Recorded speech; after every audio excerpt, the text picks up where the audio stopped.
Congresswoman Hinson, thanks for joining us for Beyond the Podium, finally after all these years in person. Yes.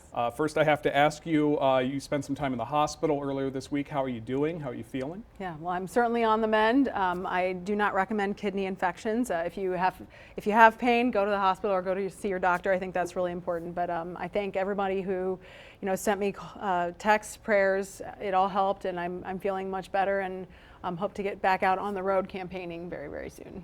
Well, we're glad you're doing better. That's good news. Yeah. Hopefully no surprise to you. I do want to start with inflation. Yeah. What would a Republican House propose to tackle inflation that could produce immediate results? Yeah. Well, unfortunately, what we've seen in the past 22 months is inflation that has gone out of control. And the first thing that we have to do is to stop the spending spigot that's been turned on in Washington, D.C. The Democrats have an appetite for spending that can't be controlled. I have raised the red flag about that excessive spending would trigger rampant inflation, and it did. They came to us this year with a plan for the budget that included projections for 10 years at a 2.3% inflation rate. I don't know what world they're living in at Office of Management and Budget, but that's not reality, and that's certainly not what Americans and Iowans are facing every single day. So the first thing is to scale back and stop that spending spigot. The second thing that I think is a part of this conversation is re-engaging our workforce. Everywhere I go, as I'm traveling through my current congressional district, I'm hearing from employers, it's all about workforce, workforce, workforce. We need people who feel value and dignity in the work that they're doing. So I think that scaling up and skilling up and earn while you learn programs are the way we need to go. So I've supported policies that will help expand Pell Grant opportunities for folks who maybe want to change career paths, who want a shorter 8-week program, for example, so that those opportunities exist. So those two, hand in hand, I think will work together to help get people back into the economy and get it working again. The other thing is energy. We need an all-of-the-above energy strategy. We know that on day one, this administration changed energy policy and put up every single roadblock to producing domestically possible. So what I want to see is, again, focusing on policies that will allow our oil and gas industry to do what they do best, which is produce that supply, refine it here in the United States, be an energy exporter, but also look to our biofuels industry. I was one of 7 Republicans to vote for a bill earlier this year that will help advance year-round E15 to help support our agriculture community and our biofuels industry here in Iowa. I think it's a ready-to-go solution that not only is more environmentally friendly, but will help with driving down those costs at the pump too. So I think those things directly will have an immediate impact on making sure we're driving down costs for everyone. Do you think that would really bring down an 8 or 9% inflation rate? Because so much of this is tied to a global economy. We're seeing even higher rates in parts of Europe or similar rates in parts of Europe. So if this is a problem caused by Democrats in Congress and the White House, why is the inflation rate so bad overseas? Well, I can tell you this. Here in the United States, our monetary policy has made inflation higher. CBO, Congressional Budget Office, Office of Management and Budget have all acknowledged that at this point, that spending has contributed to that. I think what's important here is when I'm talking to Iowans and small businesses and when they're talking about the costs that they're incurring and how they are having to pass that on, food inflation, for example, one of the biggest drivers of that is transportation cost. The faster we can lower that transportation cost, the faster we get that additional premium that's in essence being passed on to consumers in the form of higher prices. We can get that lowered. So lower those transportation costs. Talk about shipping containers, for example. Diesel fuel is at an all-time record high right now. I mean, farmers are complaining certainly. I'm hearing from a lot of folks who are out in the field right now about the cost that their inputs are driving up the cost of their goods and services as well. But I think lowering that cost is the most meaningful thing that we can do here in the United States. And that is simply by producing more supply here at home. It will help to drive down those costs for everyone. And I think we'll see a pretty immediate impact there.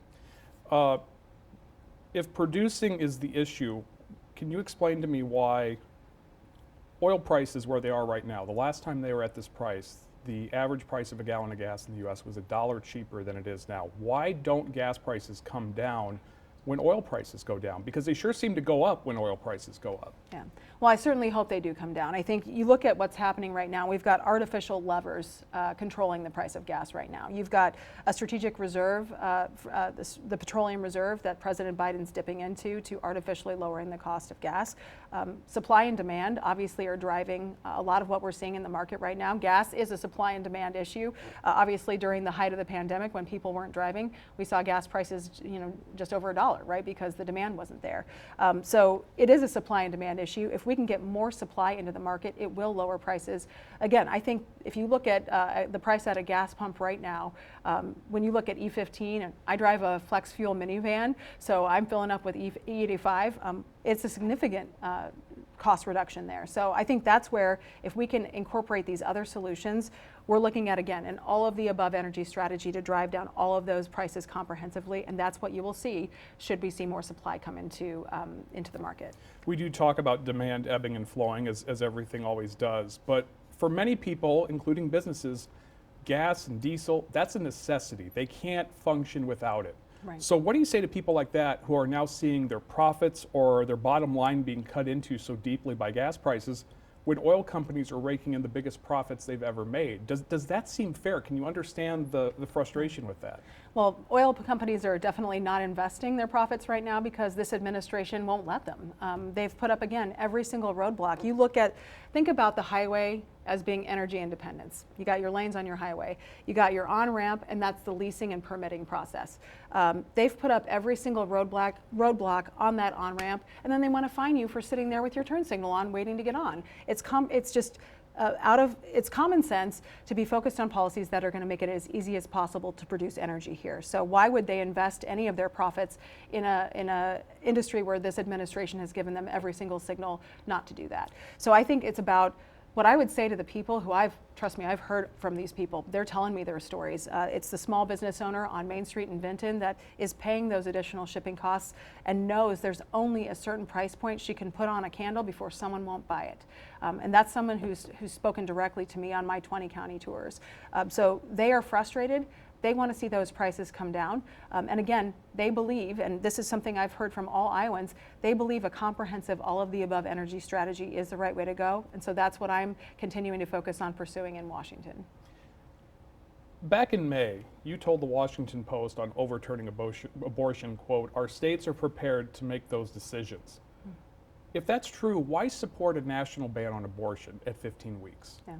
Well, I think you look around the world and there are many countries that have a baseline. I'm pro-life, and I think it's important to stand up for life. I have supported exceptions for rape, life, and incest, and I think those are common sense exceptions that most Iowans support as well.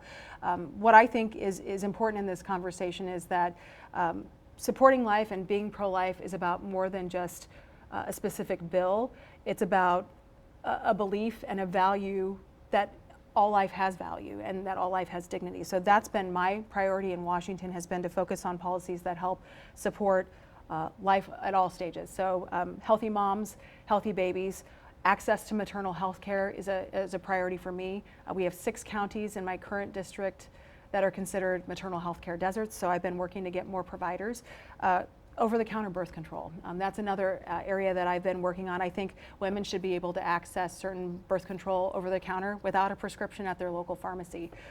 Paid family leave. That's another policy that I have been working on, as well as child tax credit, to make sure that working families can not only keep more of their own money, but we want to make sure that they're supported as they're having their families. So those are where I've been focusing on my pro-life work. I think what's extreme is a policy that allows for abortion on demand until birth. And shortly after the Supreme Court made its decision earlier this year, the Democrats in Washington, D.C. went that far. And that's the policy that my opponent supports. And she has voted against a 5-month abortion ban here in Iowa. 5 months, we have about 10,000 late-term abortions in this country every year after that kind of point. And that's about the same number of elementary school age kids in the Cedar Rapids School District. So I think that's fundamentally wrong, and I will work on a policy that will help move the ball in the right direction. But I know we have a pro-life governor here in the state of Iowa, and she'll have that conversation as well. But I'm pro-life, and I'm not going to apologize for that. You mentioned the 10,000 late-term abortions. That's roughly 1% of all annual abortions, according to statistics. And many of those are cases where a fetus is no longer viable or is no longer alive. And with some of these bans, if the woman's health is not in immediate danger, they would have to carry that unviable fetus to term. Does that make sense? Yeah. No, and I think when you talk about the exceptions, I think that's definitely included in that conversation. What I think is important here, and I think is fundamentally wrong, is a woman who's 28 or 29 weeks pregnant, who decides to take an abortion pill and then destroys that pregnancy. I think that's a viable baby, right? And I think that's again getting back to this conversation about we need to support life and make sure that we're having the conversation about that all life has dignity and value, and that's where I am. What I don't think is good is that taxpayers are funding abortions that they don't fundamentally agree with, elective abortions. So that's why I think things like the Hyde Amendment, which have been in place and have had bipartisan support for more than 40 years, and all of a sudden this year Democrats and last year they decided that they wanted to take those long-standing bipartisan provisions out. So I'll continue to make sure that taxpayers aren't funding abortions they don't agree with, and I'll continue to work with anyone who will help me protect life, and again work on policies that will help protect life from babies to healthy moms to healthy adults. And I think that's one of the other issues here with both the proposal on the federal level and some of the bans that are being put in place at the state level is you talk about improving health care for women, but that's not happening first. And so we're seeing issues crop up across the country. There, of course, was the case of the 10-year-old in Ohio that had to cross state lines. And many believe that part of the issue that some women are having abortions so late is because they don't have ready access to birth control. They don't have ready access to an early abortion. They don't have the ability because of waiting periods and distances. So if we're going to give women the tools they need to prevent late term or even earlier term abortion, shouldn't that happen before the ban goes in place? Well, I can't speak to timing, but what I can tell you is what I'm working on in Washington, and those are the policies that are pro-life, that are about access to maternal health care. The Midwives for Moms Act, which I introduced, it's a bipartisan bill. I worked with Lucille Roybal-Allard from California, a Democrat, to introduce that bill, and it's designed to get more midwives through the training process to end up in rural America so that women do have access to those services. My over-the-counter birth control bill, it's designed to tell the FDA, hey, let's go ahead and speed up this process so women can access birth control over the counter without a prescription at their pharmacy. So I'm focusing on that access because I know how important that is. I hear from so many women in the district who don't want to have to drive an hour to go see a doctor. So I am focused on those solutions, and I believe, again, that's part of the bigger priority here about being pro-life and comprehensively pro-life, and that's what I'm working on. You mentioned a national ban would bring us in line with much of Europe, and that's true. There are anywhere from 15 to 22-week bans in much of Europe. But beyond better access to abortion, better access to health care, many countries also have an exception in the case of mental health and financial. Is that something you would get on board with? Because clearly there are instances where a woman may not be able to afford a child, may not be able to afford child care or delivery, or be able to work after the child is born. Is that how do you alleviate that situation? Yeah. Because that could devastate a new family. Yeah. Well, I would point to a piece of legislation that I just introduced with Senator Rubio from Florida that is designed to, again, be a comprehensive pro-life bill. It's the Providing for Life Act. And what it's designed to do is also make adoption easier. It would make the adoption tax credit fully refundable. This is the same piece of legislation that will expand the child tax credit for working families. And it also would make sure that women know what resources are available to them. I think that's a part of the discussion here too. We have a number of pregnancy support centers and nonprofits across this country that their whole job and mission is to support women and pregnant women. So I think that's an important part of this discussion as well. But again, I am pro-life, and I think it's really important to have a conversation comprehensively about all of these policies, how they work together. And I think that we are definitely ready and want to have those conversations about how we support working families and women in this process. Some in your party have recently said that if the GOP regains control of the House and the Senate as well, many would consider investigating the money that we're spending in Ukraine and reconsider America's support there as a whole. Do you support what we're doing in Ukraine right now, and do you feel that we're giving them the appropriate amount of support? Yeah. Well, my heart goes out to the people of Ukraine because what we've seen is an absolute tragedy. President Putin invaded a sovereign nation, and he is a bully and a dictator, and this should not be allowed to stand. And I think we've made our position very clear as Americans that we continue to stand with Ukraine, and I've supported billions of dollars in funding to help make sure that they can fight that war and stand up to President Putin. What I think is important, I'm the only Iowan on the Appropriations Committee. Obviously, that's the committee that is designed to spend taxpayer dollars as they come in. I think accountability here is really important. What I want to make sure is that if we're spending money, no matter where it's going, if it's going to Ukraine, if it's going to any other country we're providing foreign aid to, or if it's spent on priorities that are targeted right here in Iowa, I want to make sure that there's accountability there. So that's my biggest priority with any funds that we're spending and the funds we've already spent. I want to make sure that they've been spent wisely, and anything that we are spending is based on an actual need. I'm sorry, that was what I was going to ask you. From what you've seen so far, do you believe that this money is being well spent? Yeah. You look at these packages, some of them have included not only aid funding to be dispersed overseas by our partners, NATO partners and allies too are helping to disperse some of that. But a lot of the funding in the recent package we voted for earlier this year also included, I think, billions of dollars to help back up our supplies as well, our javelins, our military, support our men and women who are serving over there in this conflict. So I think, when I look at the money that's been spent so far, I think as long as our questions continue to be answered and that transparency exists from the administration, that's my priority. I think going forward, we need to be very judicious because, again, we have so many problems here at home. We need to make sure President Putin, he cannot win that war. We cannot let him win that war because what's next, right? We've already seen him enact martial law in the areas that they have tried to take. And so I think we need to be very clear that we're standing up to him, but we also need to be very clear we have so many things that we need to fix and wasteful spending here at home that we also need to control, and so that's going to be my priority. I'm going to get into a little bit of rhetoric here. I often hear you use the word, when speaking about Democrats, socialism. Explain to me why these policies are socialist, because I hear a lot of conservatives beyond you that use that word, and many people hear that and immediately think communism. Are Democrats communist? No. I think what we've seen, though, is it's a dramatic shift in Democrats spending and enhancing and expanding the size and role of government. And that's what this is about. We are seeing those steps towards socialism. Look at the debt forgiveness plan that the president has proposed. That's a first step, and I think it's a dangerous step. This out of control spending and increased reliance where we're sending checks out to people without any accountability there. I support a child tax credit with a work requirement. The Democrats took that work requirement away and sent out checks to people without a work requirement, and I think that's wrong. So I think making sure we're focused on policies that are not just handing out resources and reallocating resources from the government, expanding the size and role of government, which is what we've seen Democrats do these last 22 months. The Biden-Pelosi agenda has been to expand the role of government in everything.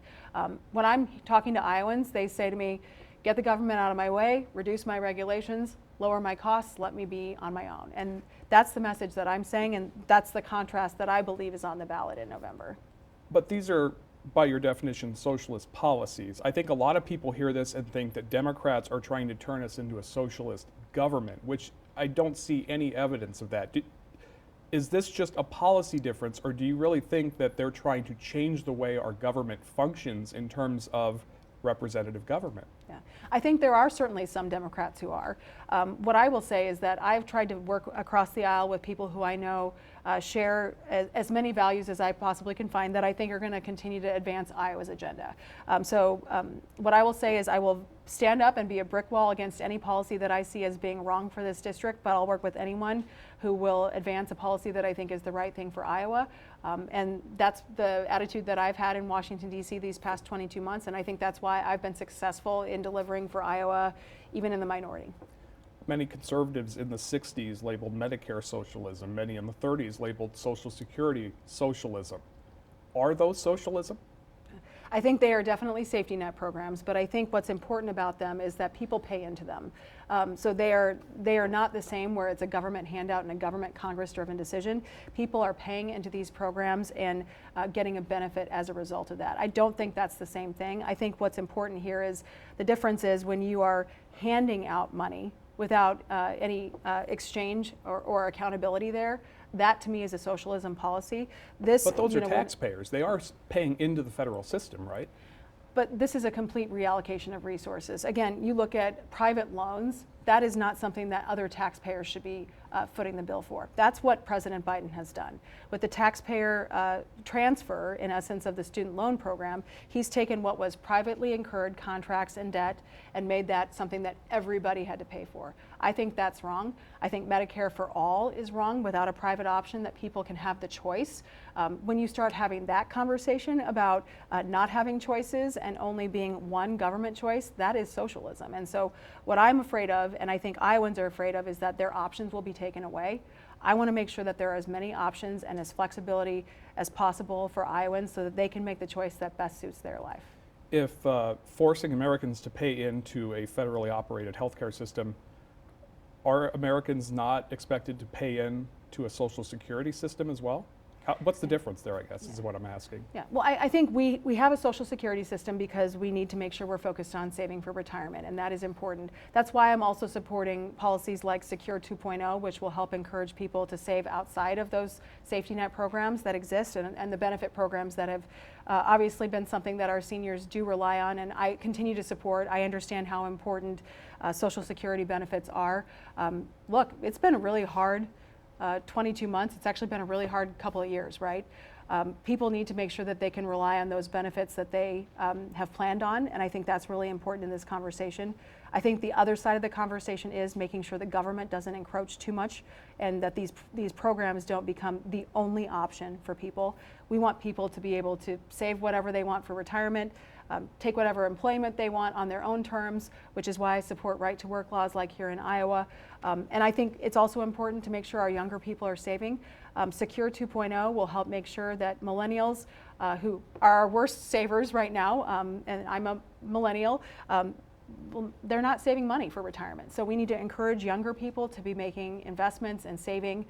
Right now, they're just not doing that. So I think it's a comprehensive look at all of these policies to see how they work together. Last question on this topic, and then I'll move on. This week, the USDA announced partial loan forgiveness for farmers who were behind on their loans, as well as covering the next year's payment, and also forgiving about 2,100 farmers that had already foreclosed and still had outstanding debt. How is that different from the student debt forgiveness? Because these were loans that they took responsibility for. Yeah. And I think that ultimately everybody should be accountable for the debt that they incur. And I think we have to have accountability for choices in this country. I don't think that it's the right policy to just be wiping out and forgiving debt because, again, somebody's paying for that debt, right? It's taxpayers that are going to incur that. What I hear from farmers is that times are tough right now. I was texting with a farmer who was in the field last night who says his input costs are up 300% this year. No wonder farmers are facing these challenges and facing foreclosure and facing increased input costs, and they're barely breaking even. So I think it's about not wiping away debt, but focusing on how we drive down the costs for people so they can be profitable, make a good living, support their families. Iowa farmers, we know they feed and fuel the world, so we need to do everything we can to support them. But again, this is about making sure we're doing this in a transparent and accountable way. It's Congress's job, last time I checked, to appropriate money. This administration clearly doesn't respect Congress and its authority to do that. And so $400 billion for the student loan forgiveness plan. Again, this additional wipeout of debt. I think taxpayers need to be very, very cognizant that this government, the Biden administration, the Biden-Pelosi agenda has clearly taken things in the wrong direction. They don't value your money. I understand it's taxpayers' money. It's not the government's money. Just really quickly, because I'm not quite sure which way you were going there. Do you support the decision to help farmers that are behind on their loan payments? I don't support wiping out the debt at taxpayer expense. What I think is important is making sure farmers have every tool possible to make sure that they can have a successful business and continue to operate, because what I hear from them is that they want to get their products to market, they want to continue to farm. We have a lot of multi-generational family farms in this district. They want to just do their job, and again, the government keep out of our lives. But I think what's important here is, again, things have gotten out of control in this economy, and that is having a direct impact on their bottom line. It certainly seems to be, and this is true for both parties, that some of the loudest voices don't always speak for everybody in their party. One thing I've noticed, less than 4 years ago, the Republican leadership in the House stripped Congressman King's committee assignments. 2 years ago, they essentially primaried him out with Randy Feenstra, who's still serving in Congress. And a lot of this had to do with his racist and controversial comments. Now there are several colleagues of yours in the House right now who speak of undocumented migrants as aliens, claims that white replacement theory is going on in this country. What changed? Why is this okay for the caucus, but it wasn't when Steve King was in office? Yeah. I don't know who you're specifically talking about, but Marjorie Taylor Greene, Matt Gaetz, basically the crowd that continues to say that the election was stolen, that immigrants are invading and causing crime, and spreading conspiracy theories about all kinds of topics. Why is that permissible? Even when Democrats did force the hand and strip Congresswoman Greene of her committee assignments, Republicans still backed her. Why? Yeah. I think what's important in this conversation is rhetoric does matter, and it's how I carry myself that matters to people here in Iowa. And what I think is important is I talk about the situation at the southern border. I talk about them as illegal immigrants. I don't use that other language because I think it's important that we respect that they are still human beings, and there is a dramatic failure at our southern border, which I think we could have a whole separate discussion about, right? Mm-hmm. I think rhetoric does matter, and I think we can all do better in that front. But we also have Democrats in Congress who won't hold their own accountable, and I think that's a problem. I think, again, I've come out publicly and said I didn't agree with the statements Marjorie made, the rhetoric and language she used, and I said that publicly, and I've been very transparent and accessible in my role as your Congresswoman. But Maxine Waters is inciting violence, and that's they haven't held her accountable either. So I think as members of Congress, we should be held to a high standard. That's why I hope Iowans know this is the way I'm going to operate for them. I'm going to continue to hopefully earn the respect of my colleagues in Washington and be known as someone who's a serious legislator who's getting things done for my district. And I think that's what we need to be focused on in this bigger conversation. But civility in politics is really important. It's also why I've worked with Dan Kildee from Michigan on a bill that would help make the National Endowment for the Humanities include civics and prep education as a part of that discussion. So I think making sure we're being civil is incredibly important. One thing I don't hear from Congress, because you brought up immigration, and that is a very important issue. One thing I never hear from either side is the judicial side of this. A large number of the some 2+ million immigrants that are crossing the border are not crossing the border just to sell drugs or traffic drugs. They're seeking asylum. And don't they have the right to do that? And if so, shouldn't Congress be focused on perhaps speeding up that system so that there isn't this long backlog that created essentially refugee camps when we stopped allowing them into the country? Well, I think, unfortunately, this administration sent the signal that the border was wide open, which is why we've also seen such a massive influx of illegal immigrants at our southern border. They have said several times, though, that do not come to the U.S. So well, but it clearly message is not received, and the border is open. I've been down there myself twice to see it. I think our vice president would be well served to go actually talk to the CBP agents at Del Rio sector, where I've been, or McAllen, Texas, where I've been, because they are experiencing a record crisis at our southern border. We're approaching, I think it's approaching 5 million illegal immigrants who have come across our southern border. So clearly that message hasn't been received, and it is creating a major problem for our country. What I think is critical as we secure our southern border, and let's have a conversation about legal immigration to this country, because that's at the root of this conversation that I think your question is going to. How do we actually work on that? I think our guest worker programs are incredible, but we need to expand them and make sure that they're working right. They're a great, valuable asset for our employers here in Iowa and around the country, and I hear from our employers, hey, we need more workers. How do we access more people through these programs? So I've worked on policies that would help make it easier for people who've already participated in guest worker programs to come back, for example. So we need to enhance that process.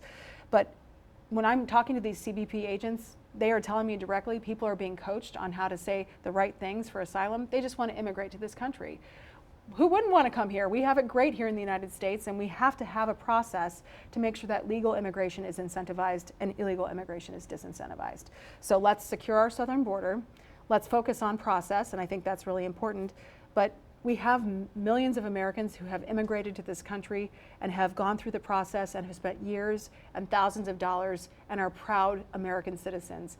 And it's a slap in the face to them to see people cutting in line. So let's focus on process and improving that process, but we have to secure our border, because that is a true failure It is causing more crime in our communities across the country, and it is creating a problem with the human element as well. And on that human element, last question on this, do you agree though that a big part of this problem has to do with not just authoritarian or lawless regimes in Central America, but also this is an area that has been hit with several hurricanes in recent years, decimating the farming community down there, decimating many livelihoods, and no hope of recovery because these are countries with no safety net. So can you understand why millions of these people are choosing to come here? Because frankly, we're in need of that kind of work. I certainly understand that. I just want this process to happen legally. I think it's, again, about making sure that there's accountability here. We don't want people just being released into our country. We want a secure border. We don't want terror watch list folks making their way across the southern border like is happening, and we know it's happened. I've actually written a letter to the FBI and CBP to ask questions about, and ICE, about how does this happen? How does this breakdown in policy happen? So we have some serious concerns about the security and the safety and security of our country as a result of the policies from this administration at our southern border. But let's do this the right way. Let's focus on legal immigration and how do we incentivize that. Clearly we have some work to do with the State Department and the process there, but I'm willing to have that conversation, but it starts with securing our southern border. You were into your third day in Congress on January 6th. Since then, the committee has uncovered a lot of evidence of planning and coordination among extreme right-wing elements. Several have been charged with seditious conspiracy, which is essentially a legal term for insurrection. To this day, there are still members of your party who call the hundreds of people charged with breaking into the Capitol patriots and political prisoners. Are they political prisoners, or do you think that they are being appropriately charged for what they've done, whether it's just simply trespassing on Capitol grounds or those that went in and did bodily harm to dozens of Capitol police officers? So I was in the Capitol that day on January 6th, and it was an absolutely terrible day.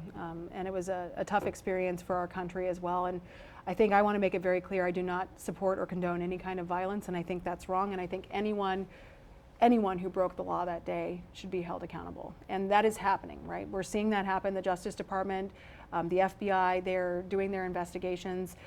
And I think transparency there is really what's important to the American people. And that's what I'm hearing from people who are concerned about the process there. The Justice Department has put everything on its website. You can check it out. All of the folks who've been arrested and the charges they face and the evidence. And I think that's what's really important. That's what Americans want, right? They don't want to see a Justice Department that's targeting people for their political views, no matter what party you are. They don't want to see an FBI that's not focused on actually investigating, that's targeting people. So ultimately, I think that's what is at the root of this conversation here is how do we make sure we're balancing justice with making sure that our Justice Department is not politically targeting people. So are you seeing any evidence of political targeting at all? Well, I think it's definitely a concern, and I think we have seen it in the past. So where I hit pause and just want to make sure we're being very clear on process, and that's why I think the transparency around it is so important, is to make sure that that isn't happening, whether it's the Department of Justice or the IRS. I spoke to you that day and asked if you felt that then President Trump bore any responsibility for what happened. And I believe you said he did to some part because of his rhetoric. Now, almost 2 years later, that rhetoric has not changed. He still contends that he won the election in 2020, that it was stolen from him, it was stolen from his supporters. As somebody who's endorsed by the former president, do you think that he should be held accountable? Well, I think what's important here is Joe Biden is the president of our country, and I don't think that's worked out very well for our country. I think very clearly we are in a different place than we should be, and we simply cannot afford another 2 years like the last two. Again, I think anyone who broke the law that day should be held accountable. I think what I said that day I think still stands. I wish he had said something sooner. But very clearly people are very passionate about election integrity. People are very passionate about making sure their vote counts. That's why I'm disheartened to see in Washington, D.C., Democrats put policies on the floor that would actually take rights away from states to conduct their own free and fair elections, which I think at the root of all this conversation is, can people trust our election system, right? That's really what that is. It's that doubt. So I trust here in Iowa, we've done everything we can to make sure that people's vote counts. We have voter ID. We have a great process with election watchers and poll watchers. I had the ranking member of the House Administration Committee, Rodney Davis, come here to Iowa to see at the Benton County Auditor's Office the process from start to finish.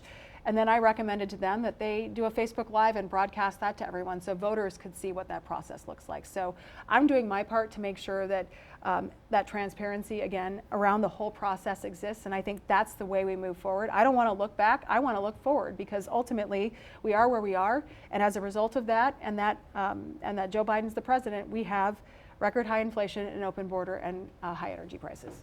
Last question, because I know we're running out of time. If the former president is the nominee once again, will you endorse him? I'm focused on 2022, but I will say this, that the Iowa caucuses are first in the nation again, which I'm very, very happy for. And I think we would welcome anyone who's going to provide a check and a balance on the Biden administration and make sure that in 2024, President Biden is no longer in the White House. I will take that as a we'll see. Congresswoman Ashley Hinson, thanks for joining us for Beyond the Podium. Thanks, Nick.